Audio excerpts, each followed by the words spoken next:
Halo, halo, halo, priatelia moji milí. Takže september, je to tu.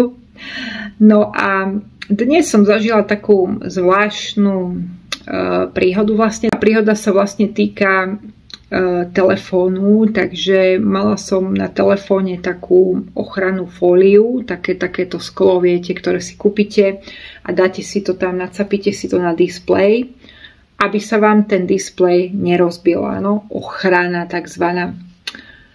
No ale posledné dni, keď vlastne sme sa boli kúpať, tak som videla, že toto sklo, toto plastové sklo, ten plast, tak začal trošku praskať.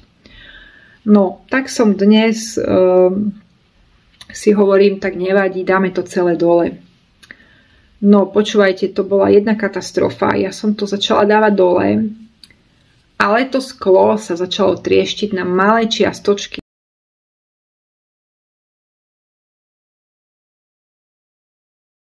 Navyše, tá fólia bola celkom dobre zalepená. To lepidlo úplne ako keby veľmi agresívne držalo tú fóliu a celé sa to drvilo na tisíce malých čiastočiek, to je ako keby ste rozbili sklo na také malé kúsky. Takže dnes mám aj dorezané ruky, pretože som to najskôr si to myslela naivne, že to odlúpnem akože s nechtom a že nejako proste čakala som stále, že ono to tak potiahnem za ten jeden kraj a ono to pôjde samé. No to bola veľmi veľká naivita. Ale tento príbeh tvorí nakoniec určitú metaforu života, takže som si povedala, že ho dám do videa. Takže ja som potom vlastne si zničila kožu totálne tým lepidlom. Bola to katastrofa. Nakoniec to Pali dokončil po mne, pretože prosto už som mala celé ruky, úplne celé brúška prstov dorezané z toho celého. Takže absolútna katastrofa. Tá fólia sa prilepila tak, že to bola ako keby druhá koža telefónu a síce už mala tie praskliny, čiary, ale vôbec to nešlo dole. Takže začali sme pátrať, že ako vlastne na to. No ale nakoniec sme to veľmi prácne museli urobiť. Prosto kúsok po kúsku to tak vypáčovať. No bola to práca. Ale čo tým chcem povedať, že ja som si vlastne uvedomila, že toto rozbitie skla je veľmi symbolické, pretože áno, aktuálne zažívame veľa zmien a sme vlastne v tej fáze pred zatmeniami, takže 7. september zatmenie mesiaca, 20. september zatmenie slnka. Takže je to naozaj tak, že niečo sa láme a nejaké vrstvy ako keby z nás idú dole. Ja som sa toto leto niekoľkokrát, dá sa povedať, že zvliekla z kože, pretože bola som veľa na slnku a zaujímavé, že nikdy to takto nepracuje u mňa, že by sa mi šúpala koža, ale zaujímavé, že v tomto roku hádam, to naozaj bolo veľmi symbolické, že absolútne celá koža mi zliezla dole. Proste je to tak. A potom sa to zharmonizovalo a ako náhle začalo byť ostré slnko, tak zase ďalšia vrstva mi zliezla dole.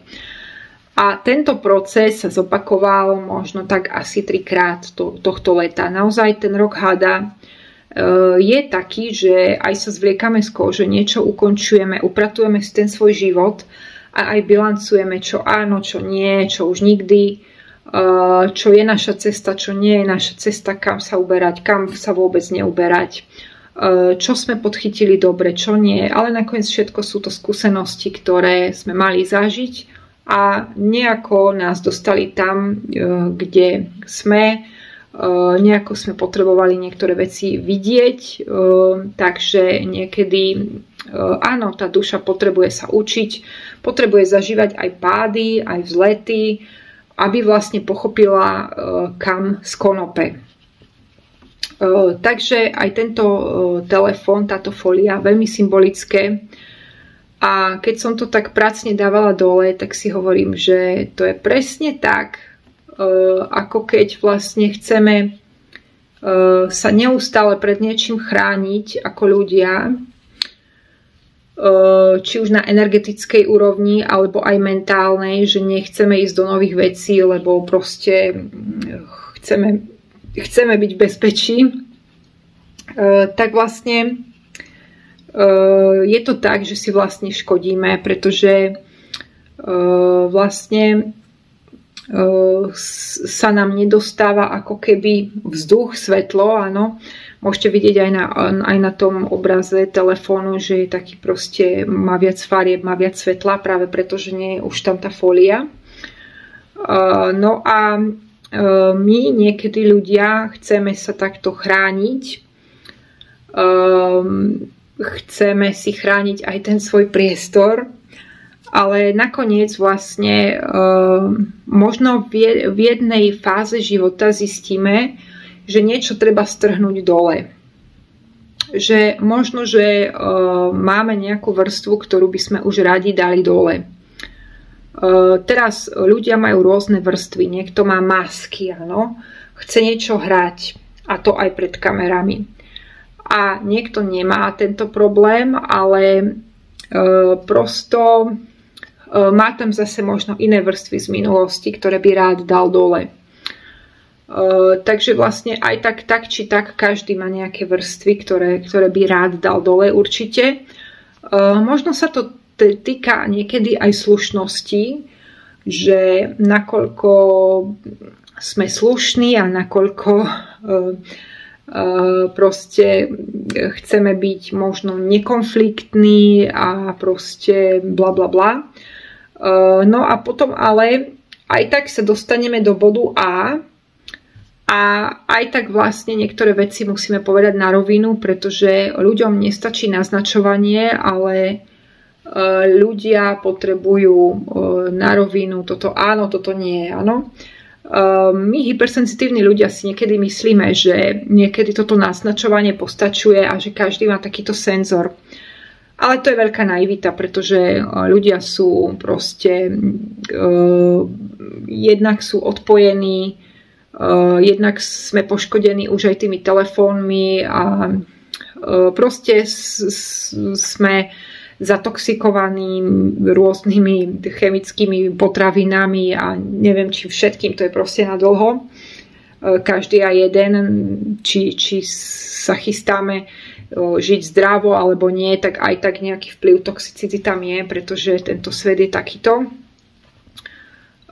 Čiže vlastne áno, je to aj takáto otázka, že aj takéto vrstvy potrebujeme dať dole. Takže vlastne som rozmýšľala nad tým, že áno, je to naozaj tak, že tá vrstva ochranná ide dole veľmi ťažko, presne ako z toho telefónu, presne ako tá fólia. Ona sa na to nalepila, na ten telefón sme to nalepili, ale nevedeli sme, že keď to budeme odlepovať, že to nepôjde jedným ťahom, ale že sa to celé roztriešti, rozbije na tisíce malých kuskov. Celé po obede sme sa trápili s týmto telefónom, ale vlastne sme skonštatovali, že toto je veľká symbolika, ktorá proste dnes prišla. A áno, je to naozaj tak. Takže niekedy vlastne áno, vlastne každý má vrstvy, ktoré potrebuje dať dole, každý určite nejaké má. A ja už som o tej slušnosti hovorila určite vo svojich videách, že Slovákov veľmi blokuje slušnosť, pretože musí to byť slušné, musí to byť také, hen také, onaké. A potom uvediem teraz taký príklad. Takže Niekto napríklad nechce ísť na nejakú oslavu veľkú, na ktorú je pozvaný a hovorí ten dotyčný, že ale ja proste budem musieť asi ísť, lebo je to slušné. A jak to bude vyzerať, bude musieť tam udať nejaký dôvod. A ja hovorím, však nemusíš ísť. Ale bude musieť udať nejaký dôvod. A prečo by si mal udať nejaký dôvod? Však ide o tvojich príbuzných, tak im povedz, že ti to nevyhovuje. Nie, proste. A ten dotyčný hovorí, navyše tam bude treba aj nejaký darček kúpiť a to sa mi vôbec nehodí. Zase si rozbijem proste celé financie a tak. A potom o niekoľko dní mi volá, že proste taký som debil, vôbec som tam nemal ísť, oslava na prd, jedlo na prd, budget rozbitý. Ja hovorím, vidíš, no proste chcel si byť slušný, no, chcel si byť slušný. A to je presne to. A to je presne aj o tých túžbách, o ktorých som hovorila v predchádzajúcom videu. Častokrát máme nejaké väčšie ciele a do toho niečo príde, bum, musím byť slušný, musím tam dať darček, musím tam ísť, ale nič nemusíš. Takže dotyčný proste si vyrobil také presvedčenie, že musí naplňať ako keby scenár niekoho iného, musí naplňať tú slušnosť a vlastne sa mu to nevyplatilo. Čiže áno, toto je taká veľká téma. Tá slušnosť, to je niečo, čo naozaj ľudí blokuje. Celkovo nás ľudí to blokuje po všetkých stránkach. Naplňať stále nejaké scenáre, ako to má vyzerať a ako to bude vyzerať a čo povedia iní. Dajme tomu, že niekto si teraz v tomto videu pri tomto videu povie, že ja toto určite nemám, ale potom v nejakej inej situácii možno by sa to tam aj našlo, pretože Slováci toto naozaj majú, byť slušní, ale len aby to bolo také, aby to zapadalo. Takže nepoviem pravdu a radšej tam idem a to bude ale znamenať, že si miniem nejaké peniaze a potom prichádza tá frustrácia. To je presne to, o čom som hovorila vlastne v predchádzajúcom videu. Takže niekedy, teraz sa vrátim k tomu ochranárskemu módu. Áno. Ja som si kúpila tú fóliu preto, aby som ochránila ten telefón pred rozbitím. Áno. Ale nakoniec sa stalo to, že tá fólia mi skoro absolútne zničila displej, absolútne skoro rozbila displej. A vlastne som zistila, že tá fólia blokovala aj obraz, áno. Takže som sa čudovala, prečo to svetlo je také zvláštne a prečo tie videá sú trošku také matnejšie. No a to je presne to, že my chceme v tom živote niekedy taký pocit stability, bezpečia. A to nás niekedy blokuje, ako tá fólia. Že vlastne blokuje nám to svetlo, blokuje nám to farby. Blokuje nám to, aby sme uvideli väčšie spektrum farieb, aby sme viac riskovali. Proste v tomto ochranárskom móde sa skrýva všeličo. Napríklad sú ľudia, ktorí neradi sa hýbou z domu a neradi cestujú, pretože hovoria, že svet je nebezpečné miesto a vlastne ich to blokuje. Oni si dali ako keby už tú závoru, ten kryt, ako na tom telefóne, ja som tam mala tú fóliu. Ale tá fólia, samozrejme, jak tam bola ochranná, tak prirastla vlastne k tomu telefónu. To znamená, že metaforicky povedané, niektorým ľuďom taká tá bariéra a taká tá stena ako keby prirastie k ich výbave, áno, k ich tvári. A potom sa to ale veľmi ťažko rozbíja, pretože tí ľudia, oni to nejde tak ľahko proste, že by teraz začali sa hýbať a začali by cestovať a začali by vôbec meniť ten svoj program, áno? Hlavne keď sú to starší ľudia. Proste už sú zabarikadovaní a už to tam majú, svet je nebezpečné miesto, bla bla bla. Už tam majú tú fóliu, cez ktorú neprenikne ani to svetlo a áno, sú síce chránení, ale nezažívajú pekné veci. Nezažívajú zážitky, takže vlastne táto story s tou ochrannou fóliou sa dá použiť na rôzne veci a sú aj ľudia, ktorí, dajme tomu, používajú túto fóliu, metaforicky povedané, majú ochrannú masku a nechcú, aby boli zraniteľní, nechcú, aby boli úprimní, proste majú takúto fóliu. Časom im to ale tak prirastie k tvári, že oni už ani nevedia, kto sú oni. Áno? To je vlastne druhý ako keby prípad tejto fólie, tejto bariéry, že vlastne sú takí ľudia, ktorých keď stretnete, tak všetko ide ľahko. Áno? Oni vám povedia, áno, pôjdem do projektu, pôjdem do toho, super, všetko, sú milí, sú slušní, ale majú tam tú fóliu. Vy vidíte na tých ľuďoch, že keď už vlastne, dajme tomu, ste v reštaurácii, už ste sa dohodli, teraz platíte nejaké jedlo, vy už vidíte, že tí ľudia začnú byť takí trošku nervní, lebo už by išli, opýtate sa ich, že či sa ponáhľajú. Oni vám povedali, ale kdeže, to je proste nie, ja sa vôbec neponáhľam. No, ale potom vlastne zistíte, že títo ľudia sa vám už nikdy neozvú v skutočnosti. Prečo? Pretože je pre nich jednoduchšie byť zbabelí a nikdy sa neozvať, ako povedať, nie, do tohto nepôjdem. Je to nejaké zbabelectvo.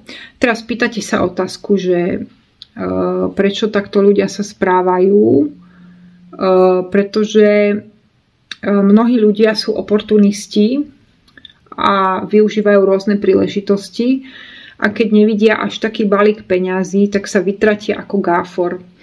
Ale vedia veľmi dobre zahrať akékoľvek divadielko a oni tam majú tú fóliu nalepenú, áno, oni majú tam tú rolu, majú tam aj tú ochrannú bariéru. Dnes to budete vy, komu neodpovedajú, zajtra to bude niekto iný.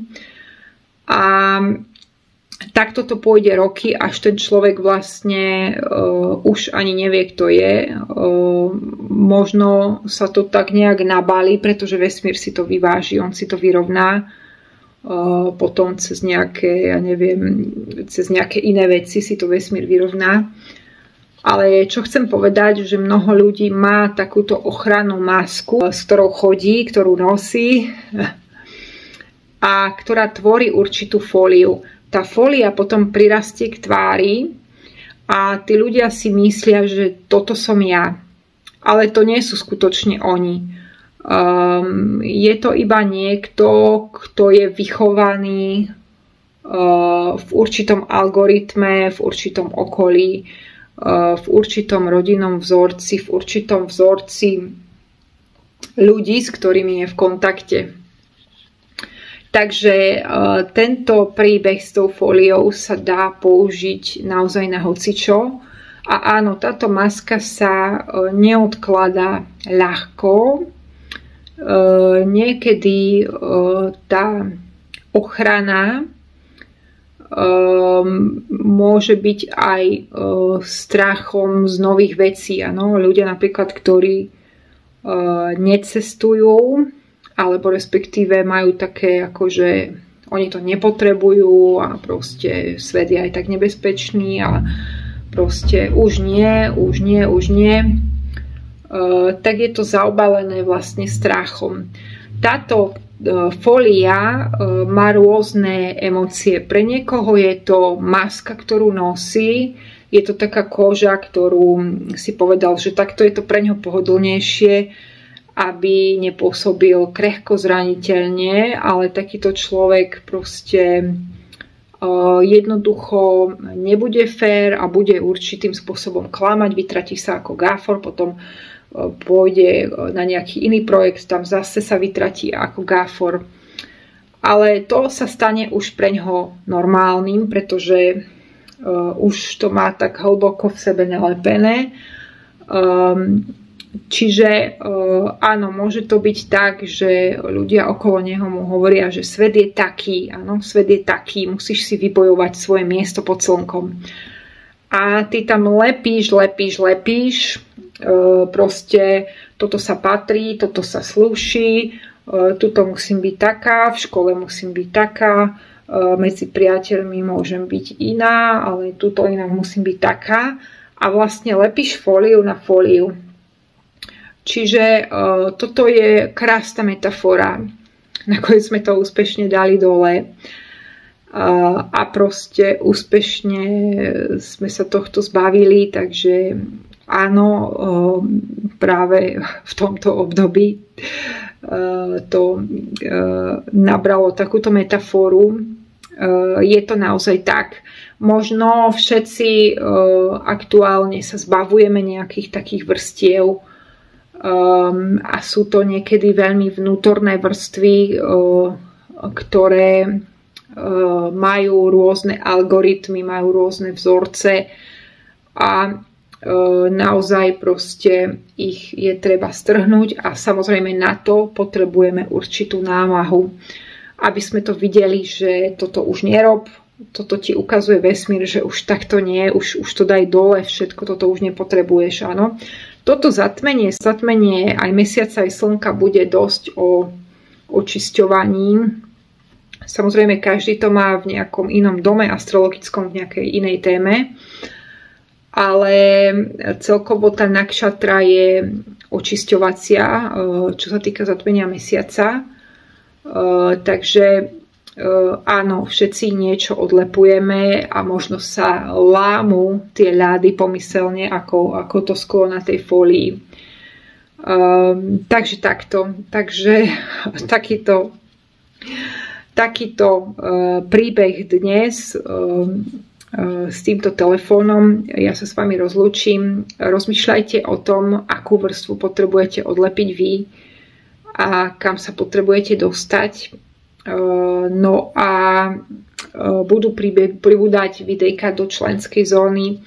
Teraz sa mi začalo dariť vlastne nahrádzať slnko aj čo sa týka očí, takže začala som prichádzať zase na nové veci a tie oči sa naozaj o dosť zase zlepšili. 28.8.